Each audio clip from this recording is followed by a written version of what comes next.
comenzar a grabar.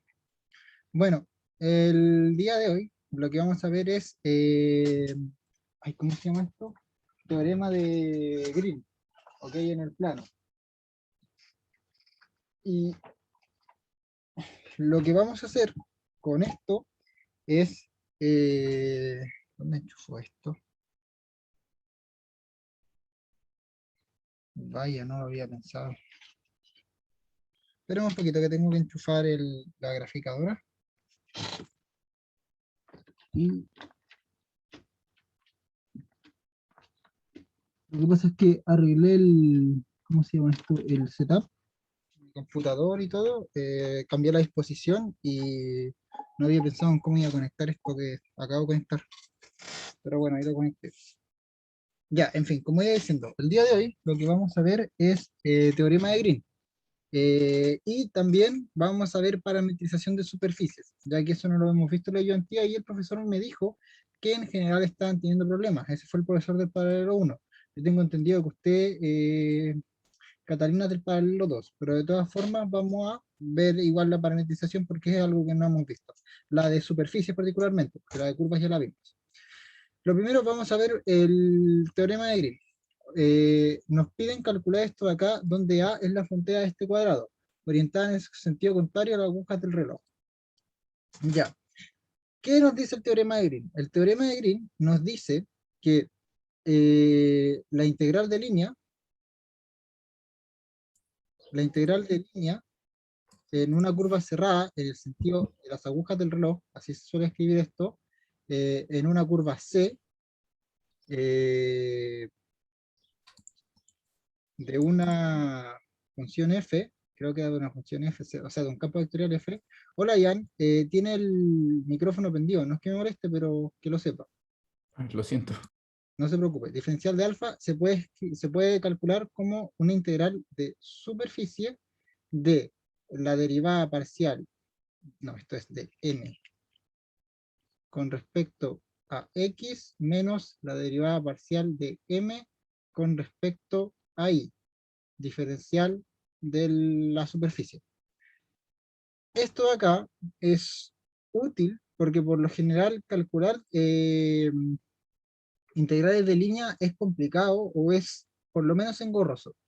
Por ejemplo, en este ejemplo que nos piden calcular este integral de línea donde alfa es la frontera de este cuadrado orientada en sentido contrario a las agujas del reloj, esto más que complicado sería engorroso porque nuestra integral de línea tendría que ser nuestra integral que va por este cuadrado de acá, ¿ok? ¿Y cuál es el problema de esto? El problema de esto es que tendríamos que calcular cuatro integrales. Una integral que integra de aquí a acá, una integral que integra de aquí a acá, una que integra de aquí a acá y una integral que integra de aquí a acá. Serían cuatro integrales, la suma de cuatro integrales. Entonces, si bien no es complicado porque las líneas son fáciles de parametrizar, es engorroso, porque hay que hacer cuatro cálculos. Mientras que calcular una integral de superficie en un cuadrado, que sería este integral de acá, es mucho más sencillo. Y lo único que tenemos que hacer es determinar bien los límites de integración del cuadrado y, bueno, ocupar bien esta expresión, ocupar bien la fórmula. Así que vamos a trabajar. Voy a revisar una cosita antes de comenzar. Que no recuerdo bien el, bien el orden del teorema de Green, entonces no me quiero confundir. Así que ya aquí está. Sí. Ya sí, que a veces me suelo confundir con las variables, por cómo está presentado el teorema de Green, me suelo confundir de ese estilo. Ok, ¿qué es lo importante? Que el teorema de Green nos dice que esa ordenanza que hicimos, ¿cierto? Esa forma en la que planteamos el teorema de Green tiene que ser orientada en el sentido contrario a las agujas del reloj. Es decir, nosotros sabemos que el reloj gira hacia este lado, ¿cierto? Donde la aguja parte por acá y va dando esta vuelta. Sin embargo, en matemáticas nosotros nos damos esa clase de vueltas, sino que por lo general los giros van hacia el otro lado, contrario a las agujas del reloj.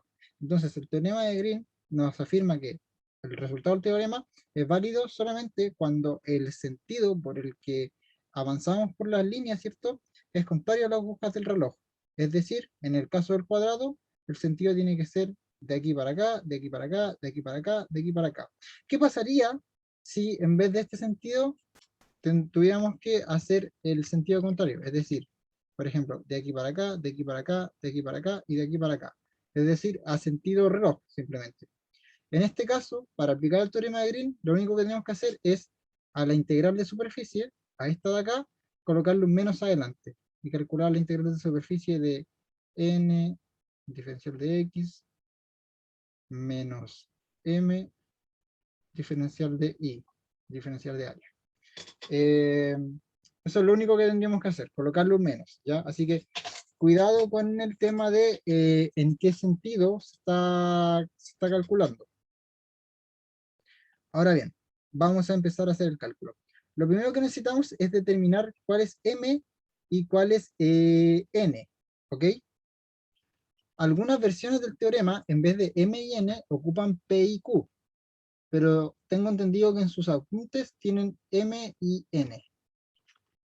Así que voy a buscar una versión del teorema que tenga m y n también.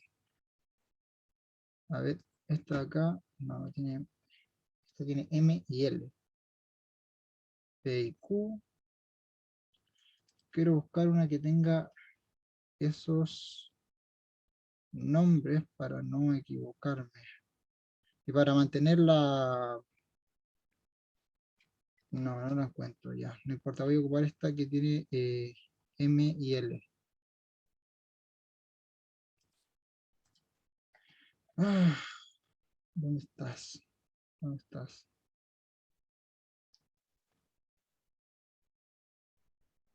No importa cómo está.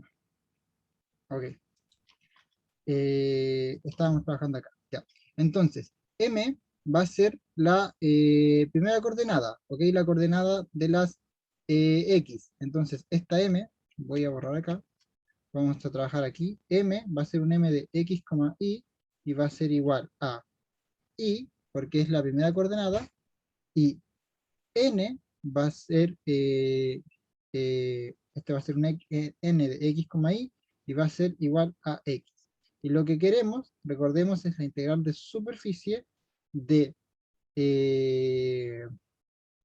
N, diferencial de N sobre X menos diferencial de M sobre Y, diferencial de área.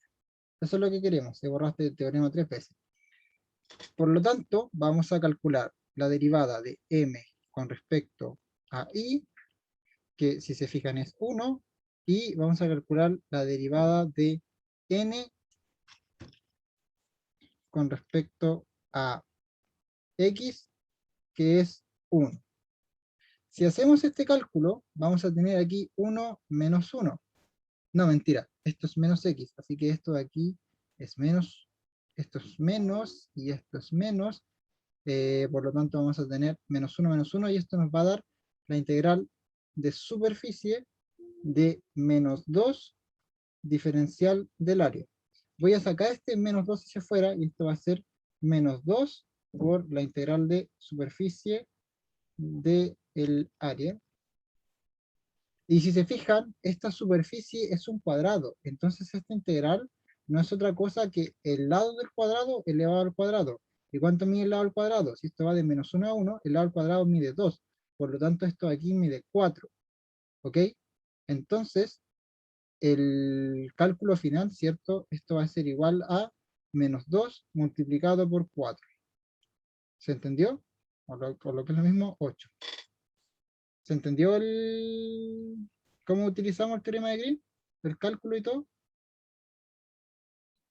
Yo tengo una sola duda, que es respecto a los numeritos que salen en los paréntesis cuadrados. Todavía no logro entender muy bien cómo se interpreta eso. Ya, pero ¿a qué se refiere? Que, o sea, aquí mismo está diciendo que eso es un cuadrado, ¿Sí? entonces imagino que eso tiene que ser una zona de R2, pero no logro, o sea, si me pusieran solamente los paréntesis cuadrados, yo no podría decir que eso es un cuadrado, por ejemplo. Ya. Voy a explicar por qué estos son cuadrados. Vamos, R2, sabemos que tiene esta gráfica de aquí, ¿cierto? Porque este es el eje X y este es el eje Y, ¿cierto? ¿Cierto? Ya, muy bien. Entonces, ¿qué significa esto? Esto de aquí es un subconjunto de R y este de aquí también es un subconjunto de R. Pero particularmente, este primer R de acá va a ser de donde vamos a sacar las coordenadas de las X. Es decir, de aquí vienen las X y de este otro conjunto vienen las Y. Esta cruz de acá se conoce como producto cartesiano. ¿Y qué es un producto cartesiano? Un producto cartesiano es justamente formar un plano cartesiano. En este plano cartesiano de aquí es el plano cartesiano R2, R cruz R. ¿Ok?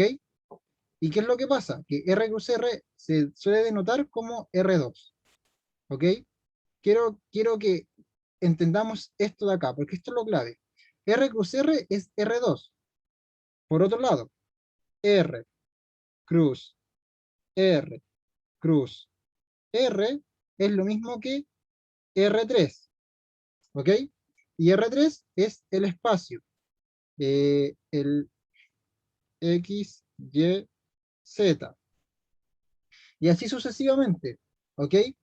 ¿Qué significa esto? Que nosotros colocamos un eje real, aquí este es el eje real X, lo voy a colocar aquí R sub X, este es el eje real Y, el eje real de y los colocamos perpendicularmente. Aquí, de nuevo, un eje real X, un eje real Y y un eje real Z.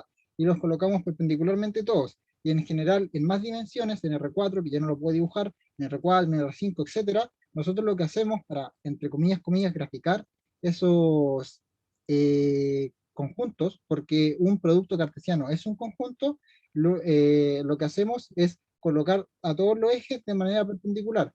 Ahora bien, eso lo hacemos cuando tenemos rectas reales, o sea, tenemos rectas de extensión infinita. Pero esto de aquí, sin embargo, nosotros sabemos que es un segmento. Particularmente es el segmento de anchura 2, ¿cierto? Y con centro en el 0. O sea, yo me paro aquí en el -1 y me paro aquí en el 1. Y si hago esto, me estaría quedando con todo este segmento de acá, que lo voy a denotar aquí. ¿Ok? Este es el primer conjunto. Y el hecho de que tenga este paréntesis acá implica que estoy tomando este punto y estoy tomando este punto. Eso ya lo sabemos. De igual modo, este conjunto de acá representa a el conjunto que va de -1 a 1. Por lo tanto, son todos los puntos, al final, el conjunto que se forma, el lugar que se forma en R, son todos los puntos que están entre estas posibilidades, ¿ya? Por eso es que se forma un cuadrado, porque aquí están todas las posibilidades. Por ejemplo, si yo me paro acá, este punto de acá va a tener coordenadas 1,1. Es un punto que en el caso de las x es posible porque x está entre 1 y -1, y en el caso de las y también es posible porque y está entre 1 y -1. Me puedo parar ahí, me puedo parar acá, me puedo parar acá, me puedo parar acá, etc. Todos estos puntos que están acá adentro, que son todas las posibles combinaciones de pares coordenados, con coordenadas entre -1 y 1 en el caso de las x, y -1 y 1 en el caso de las y, están acotadas en este conjunto, y este conjunto tiene forma de cuadrado. Por eso es que esto es un cuadrado. ¿Se entendió ahora, Ian? Sí, ahora lo entiendo. La verdad es mucho más fácil de lo que pensaba. Sí. La otra forma, la forma como formal de denotar esto, porque esto es eh, a ver, ¿cómo decirlo? Em, ¿Se acuerdan cuando veíamos nosotros regiones? Esto sería como la región R de todos los x, y, esto va así, de todos los x, y en R2, tal que -1 es mayor o igual que x es mayor o igual que 1, y -1 es mayor o igual que y es mayor o igual que 1. ¿Ok? Esto de acá es equivalente a yo escribir este producto cartesiano. A yo escribir este -1,1 cruz, sé que estoy escribiendo arriba cosas, pero me voy a borrar, -1,1. ¿Ok? Esas dos notaciones son la misma y todas, ambas, hablan de un cuadrado. Porque si nosotros vemos qué forma tiene esto, tiene forma de cuadrado. Ahora bien, si por ejemplo, ya para ir cerrando, si esto en vez de ser menos 1,1 fuera, por ejemplo, 0,1, aquí no sería 0 negativo, será 0,1, aquí en vez de un cuadrado tendríamos un rectángulo. Ok, voy a pasar al siguiente. Dice, determine la integral de línea de este campo en la curva C definida por la región acotada por las curvas que están acá y que están acá en el sentido contrario de las agujas del reloj. Para esto, vamos a graficar un poquito para hacernos una idea. Voy a hacer un lindo plano cartesiano, tanto como pueda. ¿Y qué es lo que vamos a graficar? Vamos a ver la curva, porque nos están pidiendo una integral de línea, entonces nosotros veamos cuál es nuestra línea, ¿ya? Y es la línea, es básicamente sería la frontera, aquí no lo dice, creo que no lo alcancé a poner, definida por la región acotada por las curvas, básicamente sería la frontera de esta región. Entonces, si grafico x igual y, voy a tener esto de acá, esto es x igual y si grafico y igual a x cuadrado, voy a tener esto de acá, más o menos, donde este punto va a ser el 1,1 y este punto acá es el 0, es el 0,0, el origen, ¿ya? Entonces, ¿cuál es la única posibilidad? La única posibilidad es que sea esta región de acá. Lo voy a escribir, voy a hacer esas rayitas con verde. Ahí sí. La única posibilidad es que sea esta región de acá.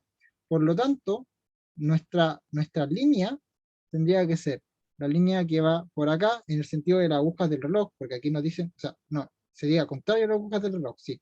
Entonces sería esta que va por acá, ¿cierto? Llega a este punto y luego se viene por acá. ¿Ok? Esa sería la integral de línea que tendríamos que hacer. Pero si se fijan, aquí tenemos dos curvas, entonces tendríamos que parametrizar dos,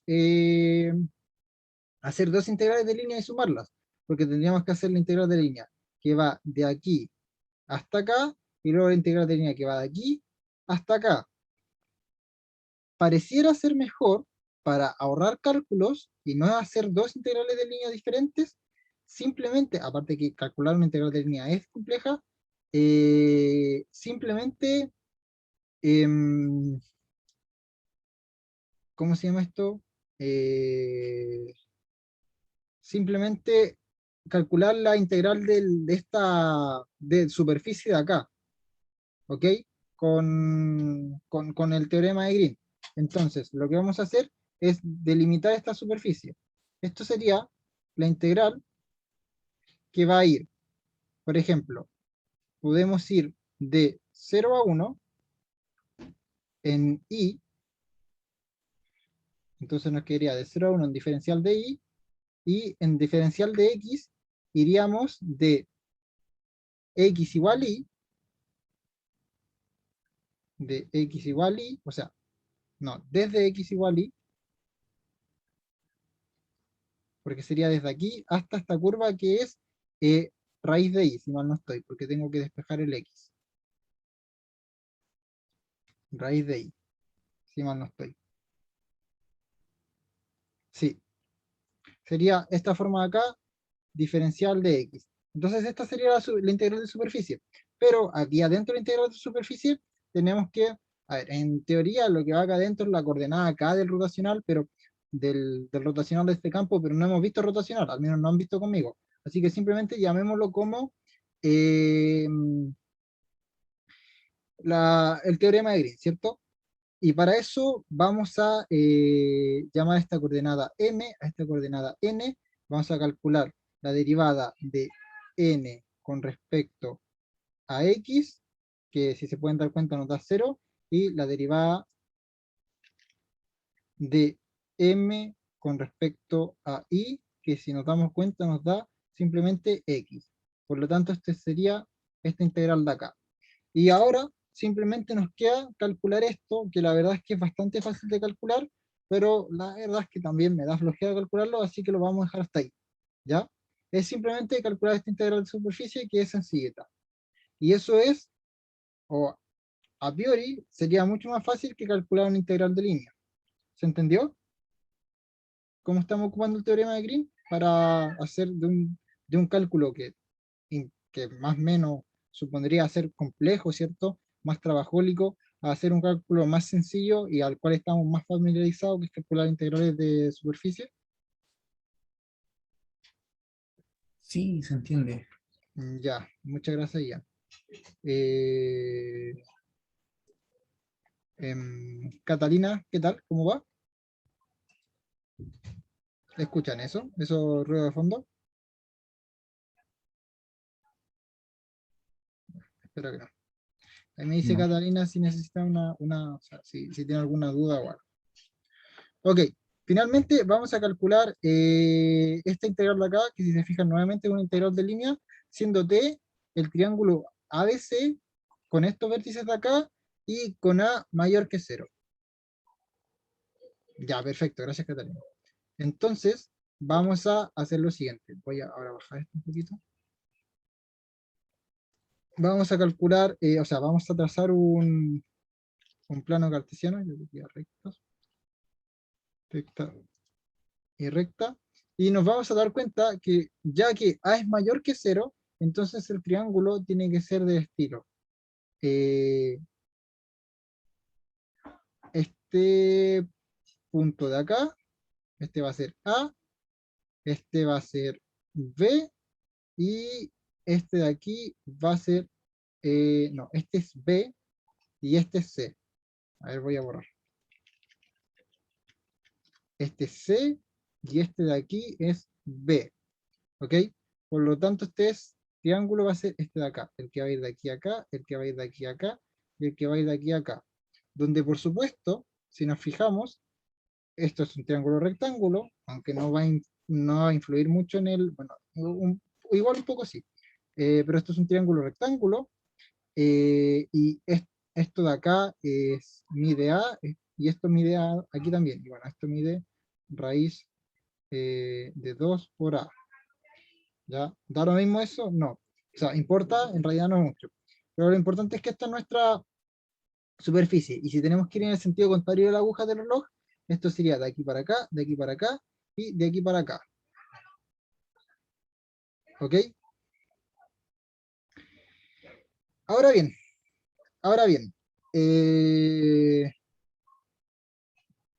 si se fijan, aquí nuevamente, para calcular esta integral de línea, tendríamos que calcular tres integrales diferentes. Una suma de tres integrales, porque sería la integral de aquí a acá, luego la integral de B a C y luego la integral de C a A, porque no hay forma de parametrizar el giro completo.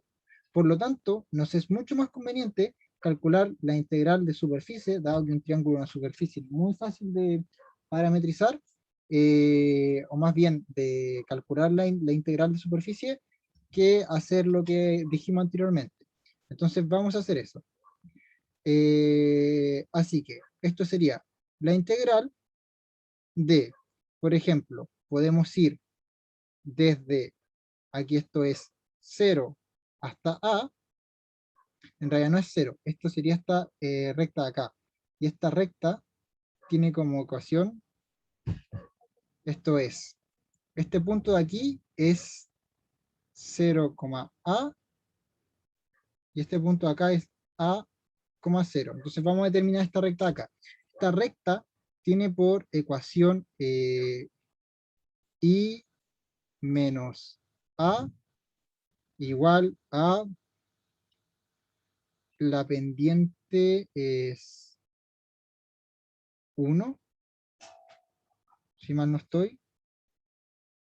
A ver, la pendiente sería, sí, 0 sería 1, porque es 0, no, menos 1, 0 menos A partido por A menos 0, esto es A y esto es 0, X,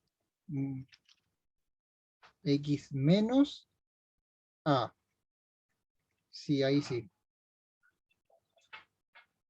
Y al final, esto nos quería Y igual a menos X más A, y ahí está la recta.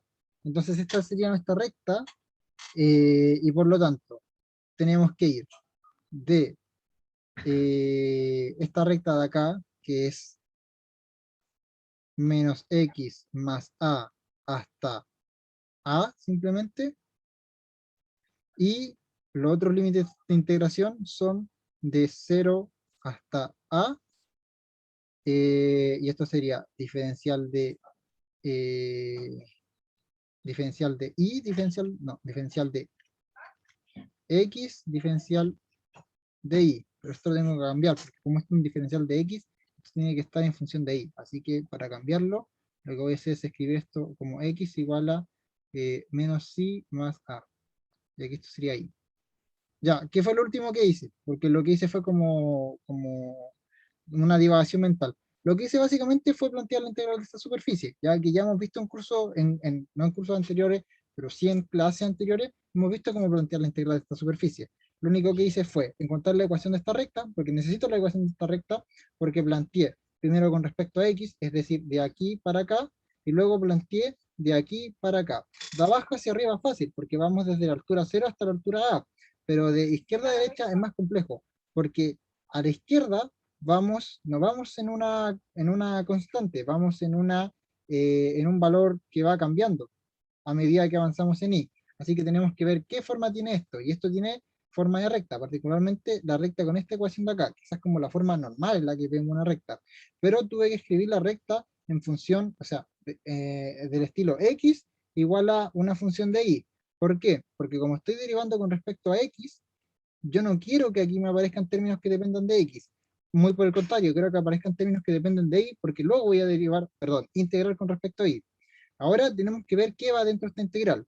Y nosotros sabemos que para ver qué va dentro de esta integral, tenemos que tener en cuenta que esta de acá vamos a llamar la coordenada m, y esta de acá la vamos a llamar coordenada n. Entonces, vamos a derivar m con respecto a y vamos a derivar n con respecto a x. La derivada de esto, si se fijan, va a ser 2i, y la derivada de esto va a ser 2 veces x más y por 1. 2 veces x más y, sí.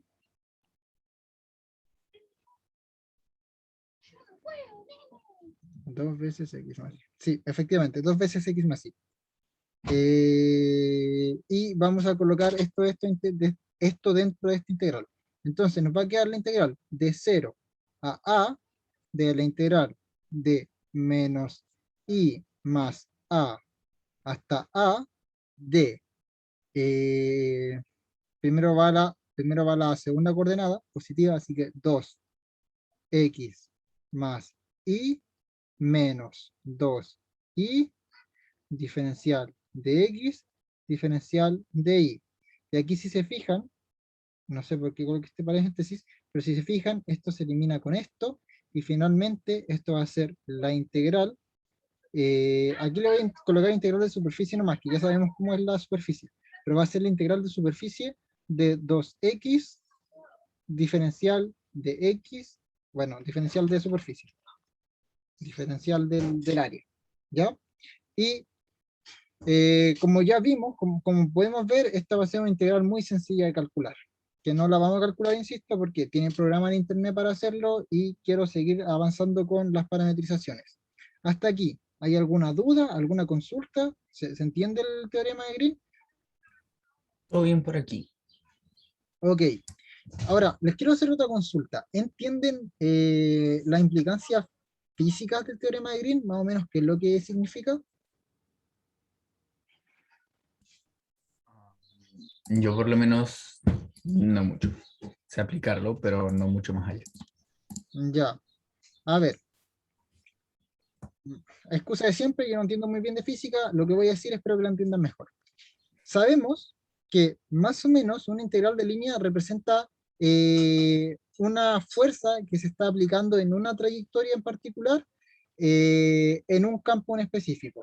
Por ejemplo, cuando nosotros tenemos una pelota y la soltamos, la tiramos al piso, esa pelota está más que una fuerza de un trabajo. Esa pelota cae al suelo con un trabajo, ¿cierto?, que es aplicado por el campo gravitacional, ¿cierto? El campo gravitacional es un campo vectorial, y esa pelota cae de arriba hacia abajo y ese de arriba hacia abajo genera una trayectoria, o una línea. Por lo tanto, para nosotros poder calcular el trabajo que hizo esa pelota, lo que vamos a hacer es calcular la integral del campo vectorial en esa trayectoria. En ese sentido, una integral de línea, ¿cierto? Es básica, cuando tenemos una integral cerrada, es básicamente cuál es el trabajo que hacemos durante todo el recorrido. Por ejemplo, imagínense, cuál es el trabajo que nosotros, como ser humano, haríamos saliendo de nuestra casa, llegando, qué sé yo, a un punto A y luego volviendo a nuestra casa, porque particularmente para el teorema de Green, esto se aplica para líneas cerradas, ¿ya? Para curvas de Jordan cerradas, con em, lo que hace luego el teorema de Green es asociar este como cálculo, esta idea de, de trabajo en una línea a al rotacional del campo en la superficie en la que o sea, en la superficie que está delimitada por las líneas.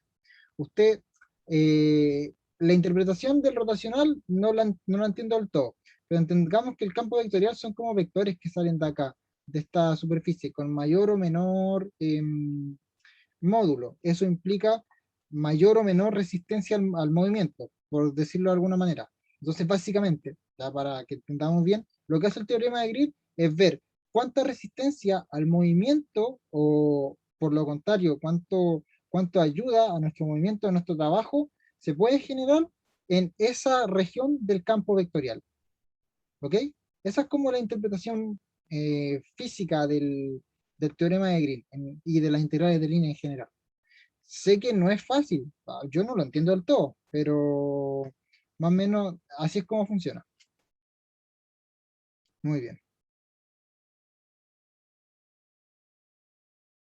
Creo que aquí me equivoqué, ¿ah? Porque esto era cero, no era, eso era cero. Ya, ahora voy a borrar y vamos a ver cómo se parametrizan superficies.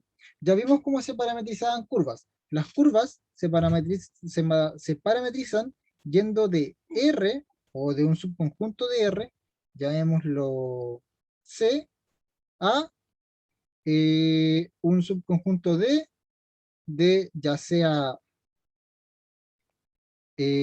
bueno, Rn en general. ¿Ok?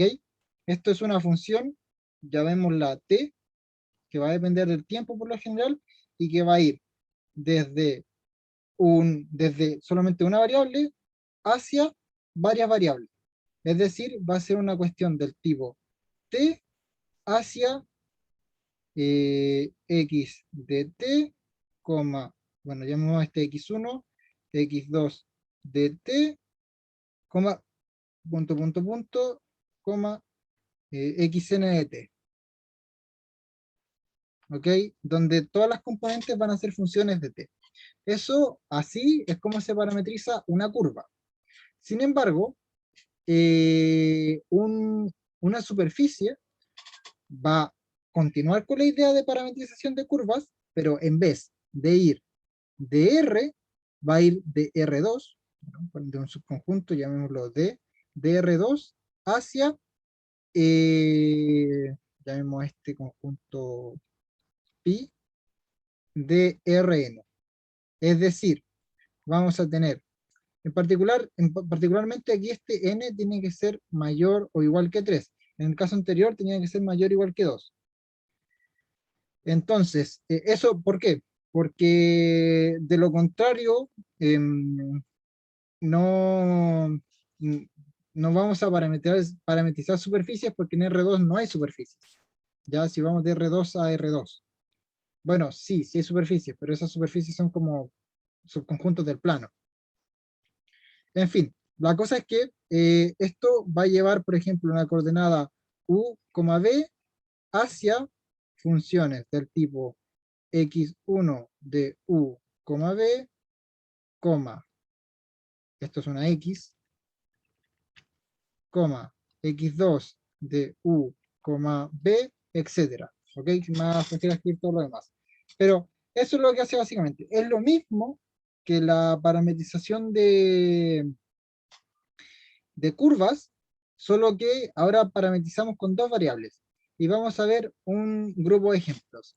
El primer ejemplo es un plano. ¿Cómo se parametriza un plano? Bueno, hay un criterio y es que si la superficie es una función o se puede escribir como una función, particularmente alguna de las coordenadas se puede escribir como una función, entonces la parametrización va a ser del estilo x, y, o sea, x, y, f de x, y, donde f de x, y justamente es la función esa que habíamos dicho antes.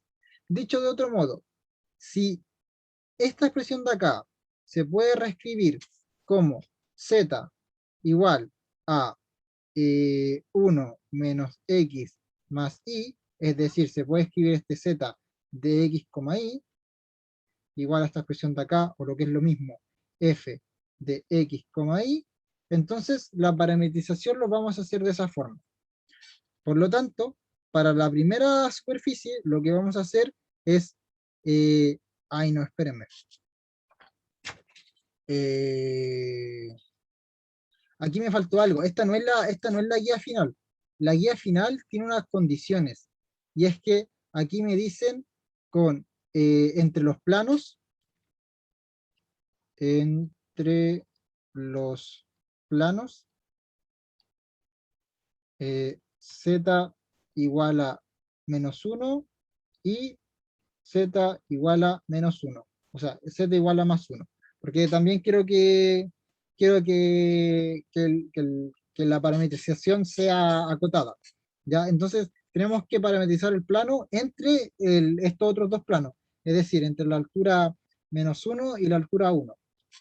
Ya se me había olvidado esto. Entonces, ¿cómo nos va a quedar esto? Bueno, la parametrización va a ser eh,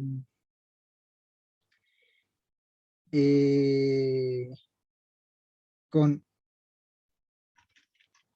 z igual a, o sea, vamos a escribir esto igual así, z igual a x menos 1 más y. ¿Por qué? Porque de este modo podemos parametrizar este plano, el plano completo, sin la restricción, pero el plano completo lo podemos parametrizar como un x, y que va hacia x, y, 1 menos x más y. De este modo tenemos parametrizado todo el plano, pero ahora le vamos a colocar una restricción a x y a y, tal que z no pueda ser más grande que 1 ni más pequeño que menos 1. Y para eso vamos a resolver este sistema de inecuaciones. Vamos a ver que menos 1 sea menor, no, menos 1 sea mayor o igual que 1 menos x más y 1 menor o igual que 1 menos x más y. De aquí vamos a sacar que, si trabajamos un poquito esto, vamos a sacar que eh, x más 2 tiene que ser mayor o igual que y vamos a sacar eh, que x tiene que ser menor que y, si mal no estoy. Lo que hice aquí fue tomar este, eliminarlo con este lo paso para este otro lado, queda sumando, luego tomo este, lo paso para acá, tomo este, lo paso para acá, y sí, nos queda de esa forma. Ya, perfecto. Entonces tenemos que x tiene que ser mayor que z y que x más 2 tiene que ser mayor que, o sea, tenemos estas dos restricciones básicamente. Dicho de otro modo, x más 2 tiene que ser mayor que y eh, y si esto lo damos vuelta, tiene que ser mayor que x.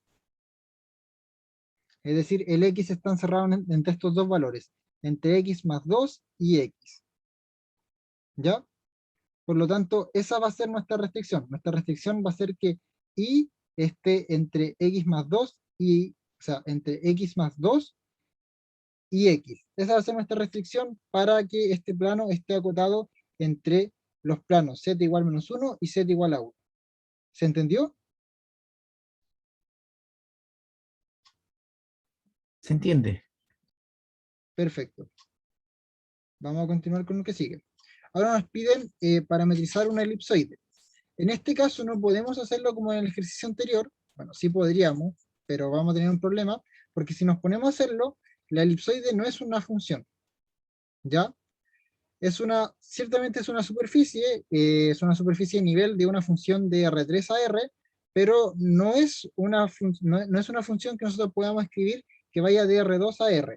Entonces, en ese caso, lo que vamos a tener que hacer es aprovecharnos un poco de las coordenadas, en este caso, esféricas. Más que las esféricas, como por decirlo así, su hermana bastarda, las coordenadas las coordenadas elípticas, ¿ok?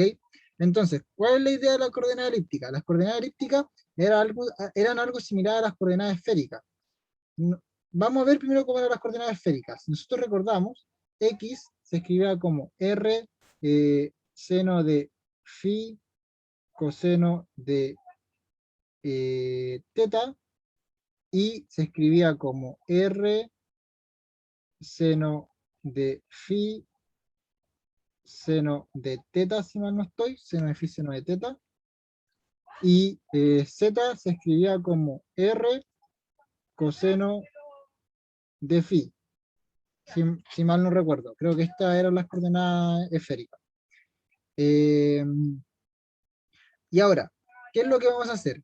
Estas son las esféricas, pero nosotros queremos cilíndricas, o sea, elípticas. Entonces, para trabajar con elípticas, a esto se les agregaba un valor, llamémoslo R1, R2 y R3, donde R1 era distinto de R2, R2 era distinto de R3 y R3 era distinto de R1.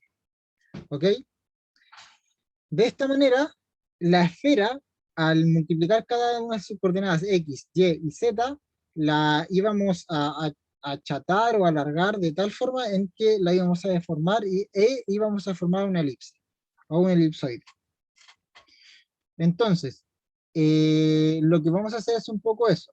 Pero aquí tenemos un problema, porque si se fijan las coordenadas esféricas, lo que hacen, o sea, lo que hacen es que toman tres coordenadas, phi, teta y rho, y lo llevan a R. Y nosotros queremos ir de una función de dos variables a una de tres. Entonces lo que vamos a hacer es eliminar esta variable rho, porque el radio en esta elipse, por decirlo así, este radio va a ser constante, y vamos a aprovecharnos de estos valores R1, R2 y R3 para que esta transformación funcione. ¿Qué es lo importante de esta transformación? Que tenemos que transformar X, Y y Z, y esto nos tiene que mantener una igualdad. Entonces, ¿qué es lo que vamos a hacer? Vamos a tomar X y vamos a escribirla como X la vamos a escribir como 2 seno de phi coseno de teta. Ya van a ver de dónde salió el 2. La I la vamos a escribir como 3, ya pueden ir viendo de dónde sale el 2, por este 3, seno de phi, seno de teta. Y la Z la vamos a escribir como 5, coseno, 5 coseno de phi. ¿Ok? ¿Y por qué escribimos esto así? Porque si nosotros tomamos esto y lo metemos dentro de esta ecuación, cambiamos x, y y z, nos va a quedar que 2 seno de phi coseno de teta al cuadrado más, me va a faltar espacio, voy a tener que borrar acá, más todo esto al cuadrado, más 3 seno de phi coseno de, no, seno de teta, seno de teta al cuadrado más 5 coseno de phi, no, sí, de phi al cuadrado, y cada una de estas. Estoy reemplazando esto aquí en la función, entonces este me queda partido por 4, este me queda partido por 9, y este me queda partido por 25, y esto me queda igual a 1. Entonces este 25 se va a ir con este 5, este 9 se va a ir con este 3, al elevarlo al cuadrado, por supuesto, y este 4 se va a ir con este 2. Entonces al final me va a quedar seno de phi, coseno de teta cuadrado, seno de phi, seno de teta cuadrado, coseno de phi cuadrado, y si nosotros trabajamos un poco algebraicamente esto, nos va a quedar 1 igual 1. Es fácil ver que esto nos va a quedar 1 igual 1.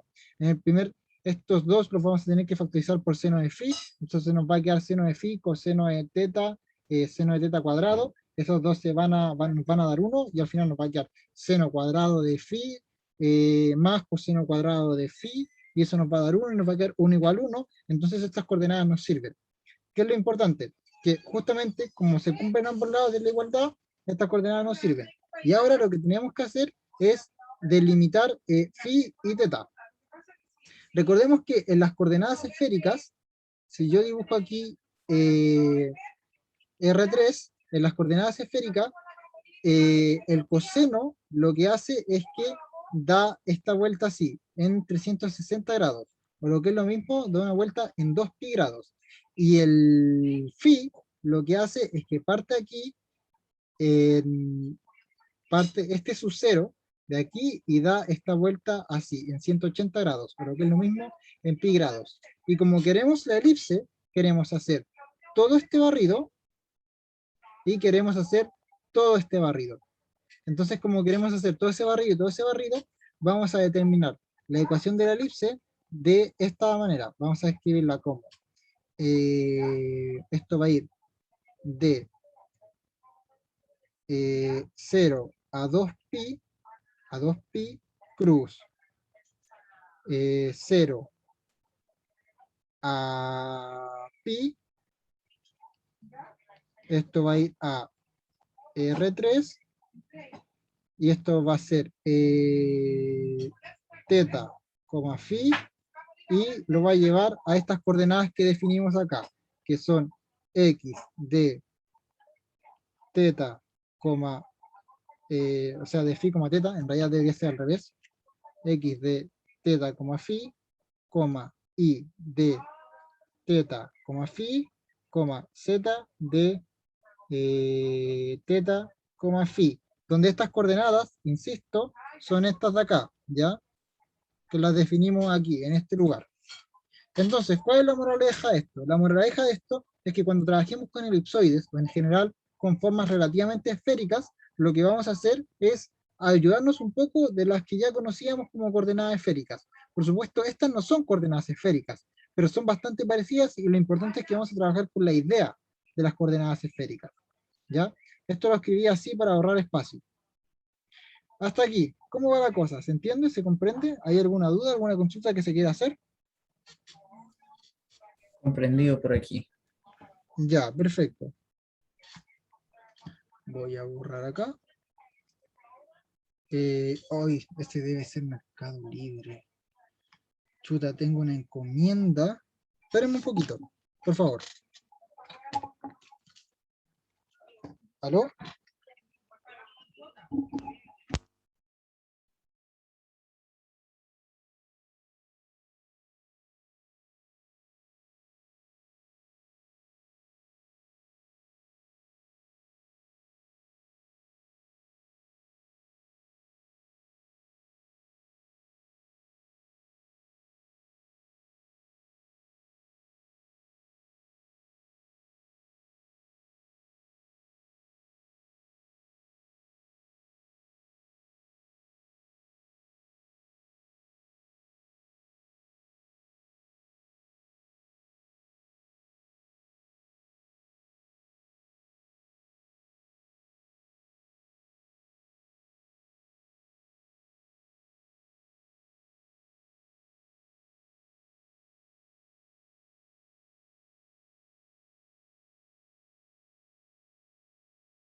Ya, perdónenme, es que había comprado una licuadora para mi mamá y estaba llegando.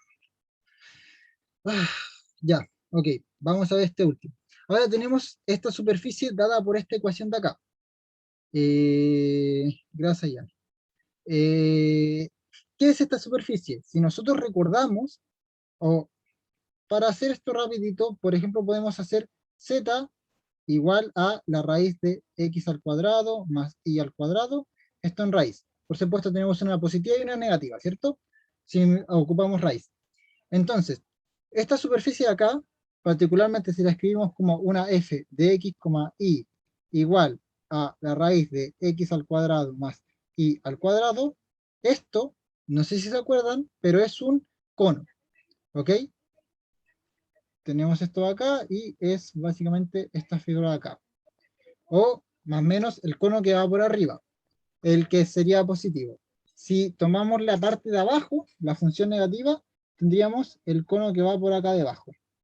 ¿Ya? Así que la superficie dada por esta ecuación es como un reloj de arena. Ahora, lo mismo, no está en esta guía porque por alguna razón no es la versión final, no sé qué pasó con la versión final, creo que no la descargué, pero esta estaba acotada entre z igual a -1 y z igual a 1. Por eso es que formaba este reloj de arena. Y nos pedían parametrizar esta superficie, este reloj de arena. Entonces, por supuesto no lo podemos hacer como el primer método. Y ciertamente ocupar coordenadas esféricas es poco eficiente, porque nos va a generar muchos problemas. Sin embargo, lo que podemos hacer es ocupar coordenadas cilíndricas, que recordemos que son las hermanas mayores de las coordenadas polares. Entonces, ¿qué es lo que vamos a hacer? Recordemos que las coordenadas cilíndricas son x igual a r seno de teta y es igual a r coseno de teta y z es igual a z. ¿Ok? Entonces, ¿qué es lo que vamos a hacer? ¿Qué es lo que vamos a darnos cuenta? De que aquí, aquí son tres coordenadas. Tenemos El el seno y el ρ. coseno creo que están al revés. Ya, perfecto, lo voy a cambiar. En todo caso, creo que no nos va a influir en nuestra parametrización, porque recordemos que no existe una parametrización única, pero lo voy a dar vuelta. Coseno y seno. Eso que dije es importante, recordar que no existe una parametrización única, y que esta parametrización iba a ser válida, pero no importa. Entonces, ¿qué es lo que vamos a hacer? Lo que vamos a hacer ahora es darnos cuenta de que este radio a mí no me va a interesar porque eh, no, sí me interesa el radio, pero lo que vamos a hacer es modificar un poco esto, porque si nosotros llegamos y metemos esto dentro de la ecuación, nos va a quedar que rho cuadrado coseno de teta más cuadrado más rho cuadrado seno cuadrado de teta va a ser igual a z cuadrado. Entonces finalmente nos va a quedar que rho cuadrado tiene que ser igual a z cuadrado. O lo que es lo mismo, rho tiene que ser igual a z. Por lo tanto, lo que vamos a hacer aquí es cambiar rho por z. Y de este modo, en vez de ocupar la parametrización así, con tres variables, rho, teta y z, vamos a hacer la siguiente parametrización. Voy a borrar y nos va a quedar como x de teta, z igual a eh,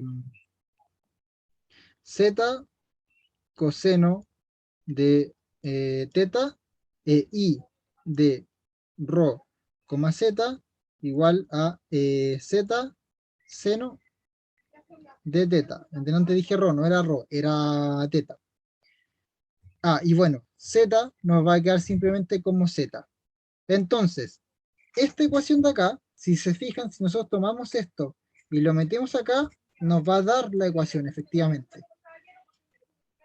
Lo único que tenemos que terminar de hacer es ahora delimitar la ecuación, porque esto iba a estar delimitado entre z igual a -1 y z igual a 1. De esta manera, para delimitar esto, lo único que tenemos que hacer es darnos cuenta, primeramente, que el, el, el barrido, si nosotros tenemos esto de esta manera, el barrido de ρ va a ser este. Por lo tanto, no ρ, perdón, teta. El barrido de teta va a ser este, dar la vuelta completa, 360 grados, por lo que es lo mismo 2pi.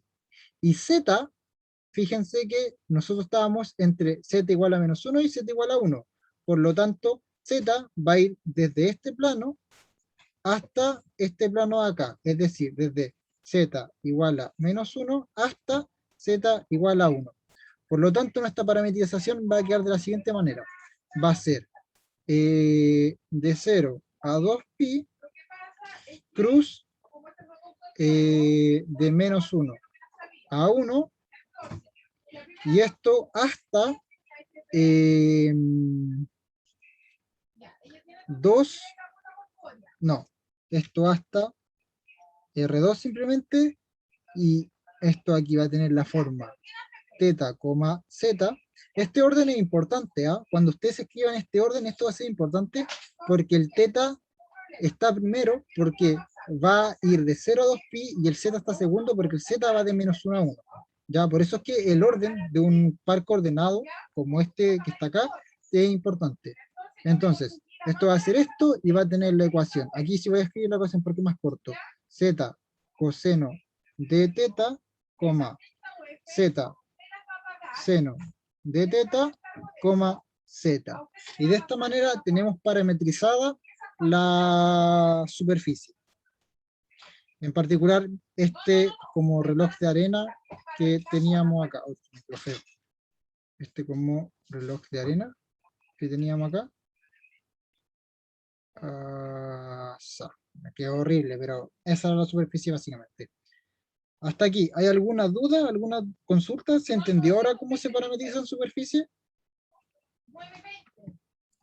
Todo bien por aquí. Perfecto. Ya, muy bien, me alegro. Lo importante de esto es saber que es similar a parametrizar curvas, salvo que esta vez vamos desde R2 a R. Bueno, no, este era R3, me equivoqué. Vamos de R2 a Rn en general. Por lo general R3, porque este curso es cálculo en 3 variables, es decir, cálculo en R3. Pero esto se puede extrapolar y de ir de R2 a más dimensiones. Pero eso ya no se puede graficar, entonces se vuelve mucho más complejo. En fin, hasta aquí la clase de hoy. Muchas gracias por venir. Y si hay alguna duda, alguna consulta, algún comentario que se quiera hacer, se me puede hacer. Yo voy a dejar de grabar ahora.